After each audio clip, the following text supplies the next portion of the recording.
የመጣሁት ከኮዬ ነው። ሀዊ ይባላለሁ። ሁለተኛ ጊዜ ነው እዚህ መድረክ ላይ ስመሰክር። ጌታ ያደረገልኝ ነገር በጾም ጸሎቱ ባለፈው ጾም ጸሎት ነው። ላይቭ ነበረ እኔ የምከታተለው እዚህ መምጣት ስለማልችል።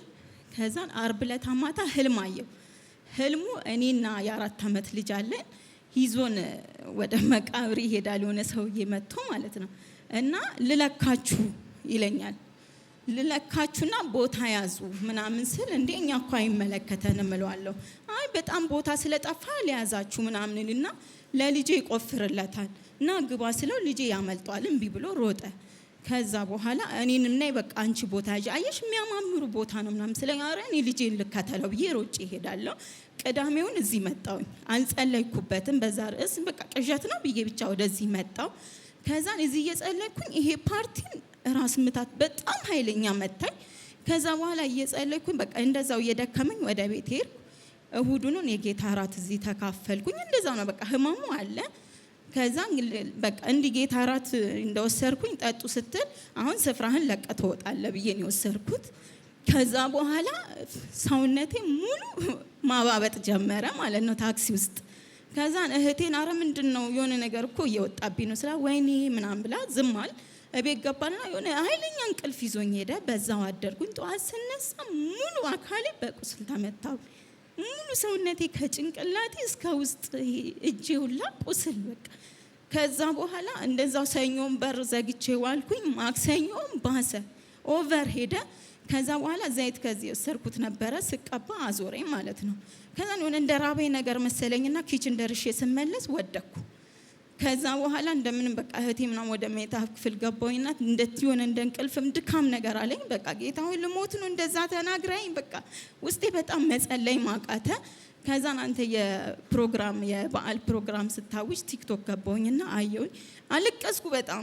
ለምንድን ነው እኔ ከእህቶቼ ሙጎል ነው ምን አጽያት ሰራው ጌታ ሆይ ማቃለው ደካማ ነኝ በቃ ብዬ በጣም አለቀስኩኝና ዘይቱ ሙሉ አናቴን ከአናቴ እስከ እግሬ ተቀባሁኝ ራቁቴን ቆሜ ማለት ነው። በቃ እኔ ላይ ስልጣን የለውም ለምንድን ነው ብዬ ከዛም ማታውን እንደተኛው በቃ እንዲህ ነው ተባይ እንደሚገልሰው ይንጣጣል ሰውነቴ ማለት ነው እየፈነዳዳ ጣጣጣጥ ሲል እንዴ ምንድነው ምናምን ብዬ እንዲህ ስነካ ጣጣ ነው የሚለው ውሃ ነው የሚተፋው እንዳለ።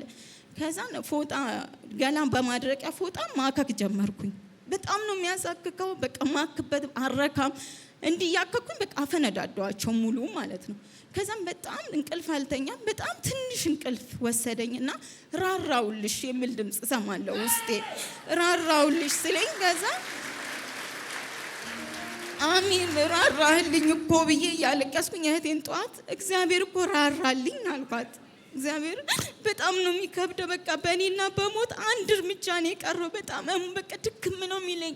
ከዛ በኋላ ራራልኝ እኮ ጌታ አየሽ አልኳትና ቁስሌን ተነስቼ ያሳየዋት ሙሉ እንትን እያለ መጣ። ሮቡኑ ደረቀ። ፊቴ ሙሉ አይታይም ነበረ ማለት ነው። ከዛን እስከ አርብ መርገፍ ጀመረ። ቅዳሜ እኔ ኖርማል ሆኜ ፀጉር ቤት ገባሁላ ማለት ነው።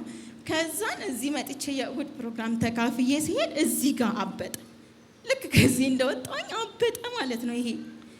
ከዛ በኋላ ፊቴ ሙሉ በቃ ምን ልበል ፊቴ ሙሉ እንዲዘጋኝ አይኔ ከዚህ ጋር ተጣበቀ ምናምን ምንድነው ይሄ ነገር ጌታ ሆይ በቃ መርዙ ፈንድቶ ሊወጣ ነው አልኳት ማለት ነው እህቴ።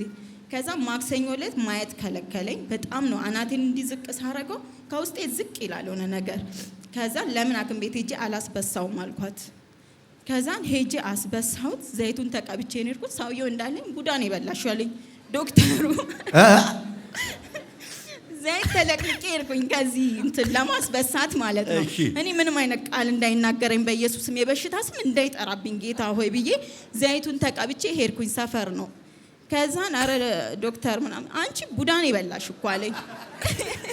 አንቺ ምንም ሕክምና አያስፈልግሽም ብሎ በስቶ ግሪን ነገር በቃ ቅጠል የሚመስል መርዝ ከዚህ ውስጥ ወጣ ማለት ነው። እና ነፃውኝ ወጣሁኝ። ያኮ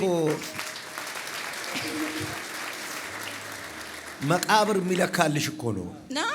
በቃ እኔ ልጄ ሲሮጥ አረ እኔ ልጄ አመለጠኝ ከልጄ አልቀርም ደግሞ አይመለከተኝም ቦታ የለም ስለኛ አይኑራም እናገባኝ ብዬው ነው የታመነ ቦታ የለም እኮ ቦታ ያዥ ብሎ ያሻማት በጌታ በኢየሱስ አሜን ሞት አሜን ሞት አሜን የተከተለሽ ሞት አሜን ልጅሽን የሚፈልግ አንቺን የሚፈልግ ከዚህ ቀን በኋላ አሜን ከህይወትሽ መንገድ ላይ አሜን ሰርጇል። አሜን ይሁን አለ ሆነ። ተባረኪ።